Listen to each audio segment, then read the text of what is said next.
Jadi waktu Pak Aye akan berangkat dari pengadilan, saya titip pesan sama Pak Aye, Pak, tolong kalau sampai di taman, Bapak lambaikan tangan kepada 500 mitra yang ada di taman.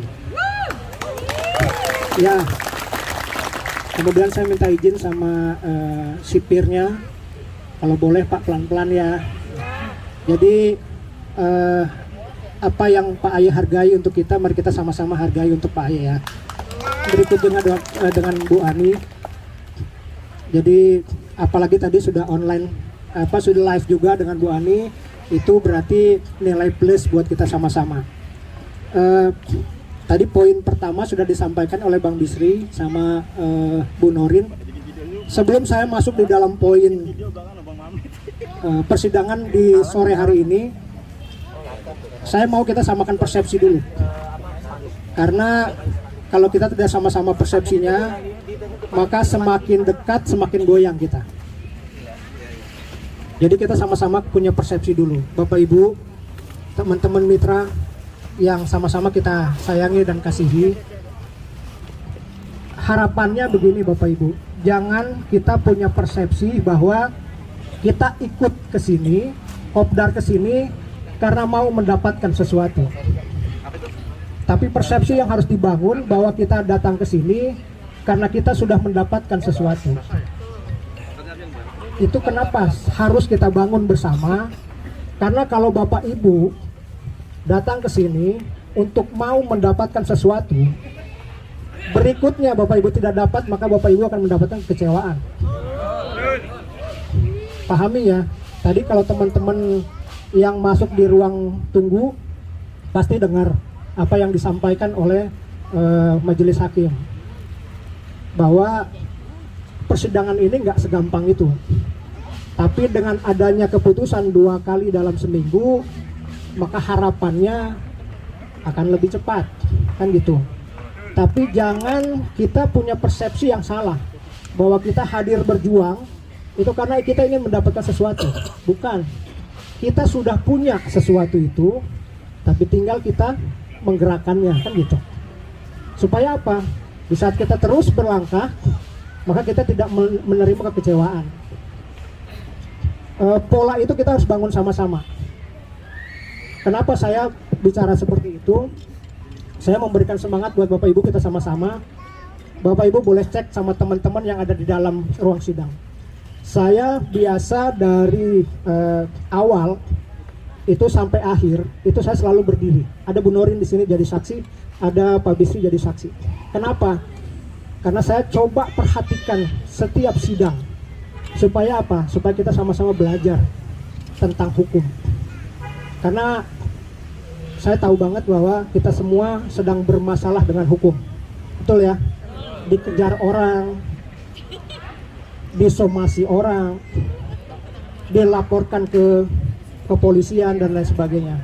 Maka kita harus belajar dengan adanya masalah cryptocurrency edisi cash yang masuk di ranah hukum ini, kita sama-sama belajar. Jadi mari kita sama-sama belajar untuk semua itu ya. Setuju ya? Kita satukan persepsi sama-sama. Saya akan bacakan secara detail buat Bapak Ibu supaya Bapak Ibu bisa menilai hasil sidang itu seperti apa. Mudah-mudahan hujannya belum turun. Bapak Ibu, kenapa saya sampaikan agak lumayan lama sidang itu? Tapi saya tidak mengganggu keyakinan Bapak Ibu untuk supaya masalah ini cepat selesai.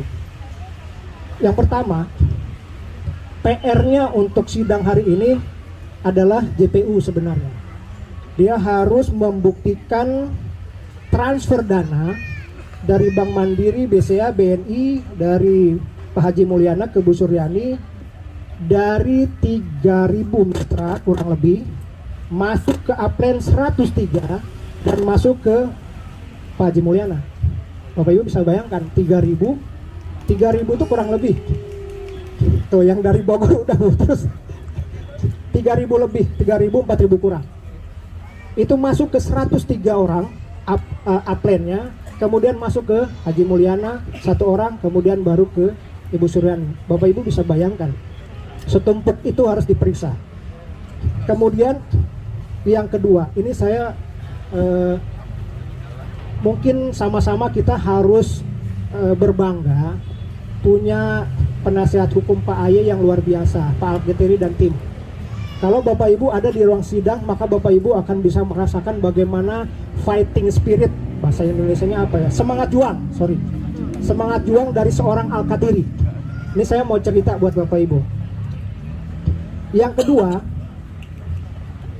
ada bukti transfer yang ternyata langsung ke Bu Suryani. Jadi kemarin kan saya sudah jelaskan bahwa Pak Haji Mulyana itu selalu ngotot bahwa semuanya itu dari Pak Haji Mulyana ke Ibu Suryani. Ternyata ada bukti-bukti yang menyampaikan bahwa ada bukti transfer yang langsung ke Bu Suryani.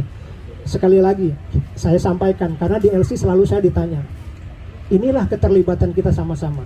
Dari mana ada bukti itu? Pasti dari Bapak Ibu sekalian kan bukti itu.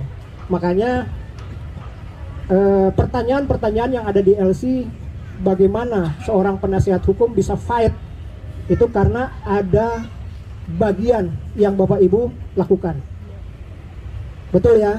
Bagaimana Bang Jovi selalu sampai berkoar-koar di LC, minta data dan sebagainya. Ini saya sudah bacakan kepada Bapak Ibu.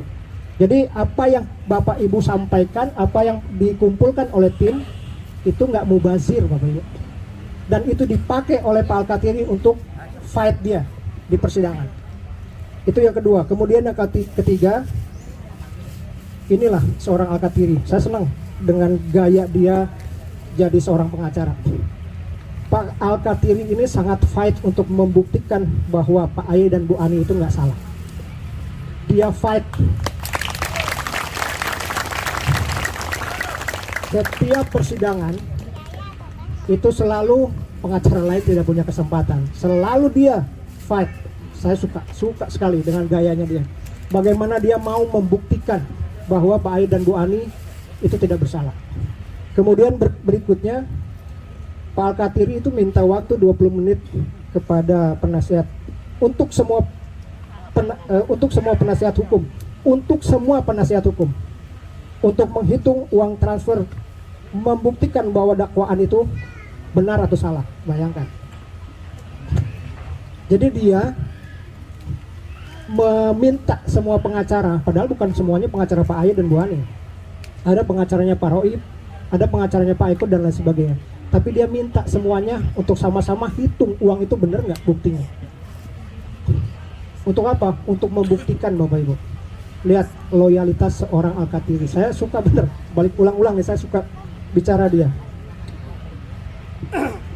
Kemudian Pak Alkatiri minta buku BCA asli di cross check dengan laporan JPU. Ini saya mau jelaskan. Jadi pada persidangan barusan, ternyata jaksa penuntut umum tidak menghadirkan bukti asli, jadi fotokopi yang disampaikan.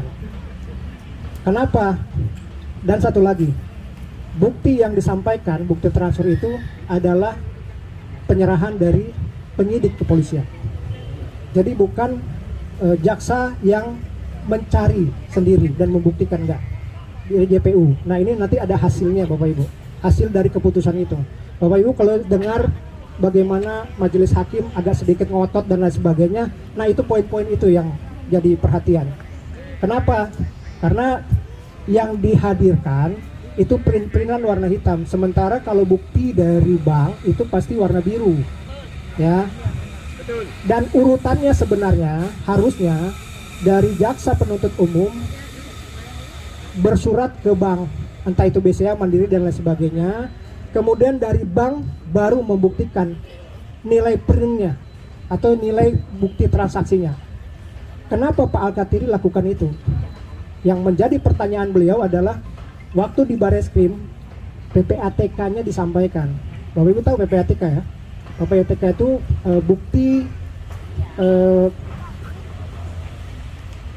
bukti apa ya? Saya lupa. Bukti transfer antar bank antara seseorang dengan seseorang, itu PPATK. Dan pada saat di Bareskrim PPATK-nya disampaikan, tapi tidak ada di dalam berkas acara peradilan. Makanya Pak Alkatiri ngotot, kenapa tidak PPATK-nya yang dihadirkan, disampaikan dalam sidang. Padahal kalau PPATK-nya itu disampaikan, itu akan menjadi bukti. Bukti apa Bapak Ibu?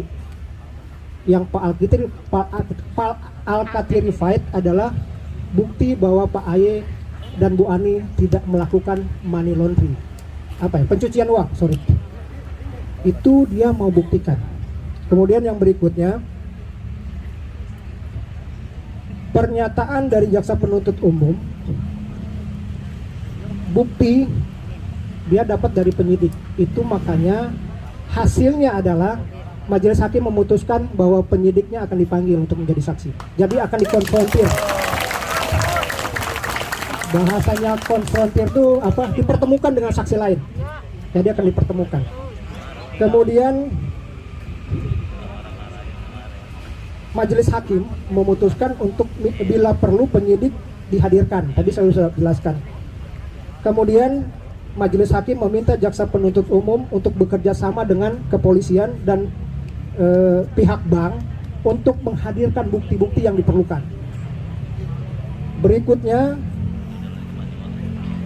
siapa yang ini menurut kesaksian dari majelis hakim, siapa yang menyita aset dari Pak Aye dan Bu Ani, tolong dihadirkan di dalam persidangan.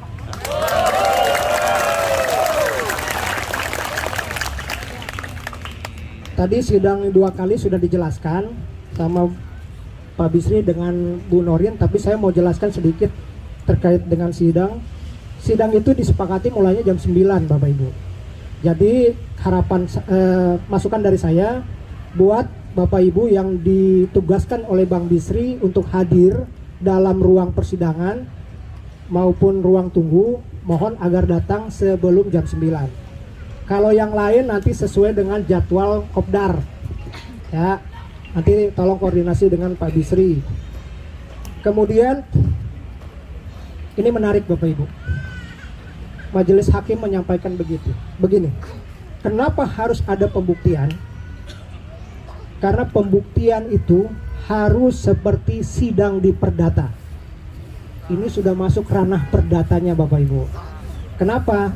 Kenapa ada gejolak tadi? Karena kalau sidang pidana itu ada namanya duplik, ada namanya replik, ada namanya pledoi. Jadi kalau replik itu sanggahan dari jaksa penuntut umum. Duplik itu sanggahan dari penasihat umum. Kemudian pledoi itu sanggahan dari terdakwa. Itu pidana. Namun karena perkara ini harus masuk dalam perdata, makanya Bapak Ibu bisa perhatikan. Sekarang justru malah menarik buat saya. Kasusnya dipidana, tapi proses hukumnya harus pakai perdata. Nah, unik ya? Nah, inilah edisi cash. Menarik Bapak Ibu, menarik. Itulah edisi cash. Kemudian berikutnya, tadi saya sudah sampaikan, pihak bank dan pihak polisi harus dihadirkan. Ada satu lagi yang permintaan dari Pak Alkatiri, dia minta kantor pos juga dihadirkan. Memang lucu, semua orang ketawa. Tapi saya lihat bahwa kenapa harus dihadirkan, karena legalitas hukum itu bicara mengenai materai, bicara mengenai keaslian. Nah, kalau yang punya materai kan pos dan giro, gak ada lagi. Nah, Bapak Ibu harus perhatikan itu ya. Sebenarnya masih banyak Bapak Ibu. Kembali lagi saya mau sampaikan, nanti kita bicara di LC saja. Jadi poin-poin inti ini saya minta, harapan saya Bapak Ibu simak baik-baik dan tolong jangan dipertanyakan lagi di LC, karena nanti kita balik lagi ke belakang, kita maju ke depan ya. Kenapa tadi alasan saya untuk kita bicara mindsetnya itu dirubah? Karena sekarang di saat kita ikuti sidang hari Rabu dan hari Jumat, kita harus mempersiapkan bukan hanya sekedar Pak Aye keluar dan Bu Ani keluar, tapi kita harus mempersiapkan langkah berikutnya. Sebenarnya apa langkahnya? Bapak Ibu, perjuangan di sini bukan hanya untuk keluarkan Pak Aye dan Bu Ani kan? Kita berjuang di sini agar supaya edisi cash tetap amanah kan? Berarti kita harus jaga sama-sama itu. Jadi jangan kita puas hanya karena Pak Aye dan Bu Anies keluar, enggak. Tapi kita harus puas bagaimana edisi Cash ini mensejahterakan anak cucu kita. Satu hal Bapak Ibu, jangan kita euforia dulu. Karena apa? Perjuangan untuk menjadi sejahtera anak cucu ini enggak gampang. Saya kutip apa yang dibilang sama Bung Karno. Merdeka itu gampang, tapi memelihara kemerdekaan itu yang susah. Betul ya? Proses hukum ini walaupun masih proses, tapi kita sudah tahu arahnya kemana. Tapi memelihara edisi Cash berikutnya itu yang susah. Sehingga kalau dari tim, dari Bang John, Bang Afi, Bang Bisri, Mbak Ros membuat satu strukturisasi yang sangat ketat, jangan itu dianggap seperti menganaktirikan dan lain sebagainya. Enggak. Tapi bagaimana kita dalam kerangka untuk kita mempersiapkan edisi Cash bangkit ini menuju edisi Cash mensejahterakan anak cucu. Ya. Jadi marilah kita sama-sama membangun nilai positif di dalam mindset pemikiran kita. Oke ya Bapak Ibu ya. Jadi nanti kalau ada pertanyaan, mari kita sama-sama di LC. Nanti kan ada Bang Bopai juga, ada Bang Afi juga, ada yang lainnya. Kita nanti diskusi di situ. Apa yang saya sampaikan ini memang tidak rinci, tidak akurat. Ada banyak teman-teman yang hadir juga, nanti akan tambahkan. Jadi Bapak Ibu jangan punya pemikiran bahwa apa yang saya sampaikan ini sempurna, enggak. Kita sama-sama manusia biasa. Saya hanya mau melakukan sesuatu yang lebih baik untuk kita bersama. Jadi nanti akan ditambahkan oleh rekan-rekan yang lain yang ikut hadir juga. Tapi mari kita sama-sama bangun kepedulian ini dengan penuh empati, dengan silaturahmi sama-sama satu dengan yang lain, saling menguatkan satu dengan yang lain. Harus punya keyakinan. Kalau iman itu kan sesuatu yang, kalau keyakinan itu kan sesuatu yang belum nampak, tapi kita percaya, betul nggak? Ya, keyakinan sama iman kan sama. Tapi kalau saya pakai bahasa orang tua atau filosofi orang tua, keyakinan tanpa perbuatan itu kosong. Iman tanpa perbuatan hakikatnya mati. Jadi kita harus punya keyakinan plus dengan perbuatan. Karena ibaratnya sama seperti koin. Uang koin Bapak Ibu kan ada dua sisi ya. Kalau dibelah nggak ada harganya Bapak Ibu. Tapi kalau disatukan baru ada harganya. Sama seperti perjuangan kita. Ada kita bicara donasi, ada kita bicara dana untuk pergerakan, ada kita bicara untuk sama-sama berkumpul, ada bicara kita untuk komunikasi lewat Telegram, ada kita bicara WA group masing-masing. Itu gunanya kita bergerak. Jadi ada perjuangan kita. Tidak usah khawatir Bapak Ibu, sesuatu yang kita yakinkan itu pasti akan terjadi. Yang penting kita yakin dengan itu. Masa Pak Mulyana aja yakin, kalau kita nggak yakin. Ya kan? Ya, itu saja Bapak Ibu yang saya bisa sampaikan. Sekali lagi dengan kerendahan hati saya mohon maaf kalau ada kekurangan, kalau ada kekhilafan. Jangan dibilang saya ini lebih daripada Bapak Ibu. Saya sama mitra dengan Bapak Ibu. Nanti keluar juga saya bingung-bingung ini mau trading seperti apa. Tapi untungnya kita punya banyak jago-jago trading. Nanti kita belajar. Yang penting kita fokus dulu untuk perjuangan ini. Kita kasih semangat buat Pak Aye dan Bu Ani. Ya, terima kasih banyak. Assalamualaikum warahmatullahi wabarakatuh.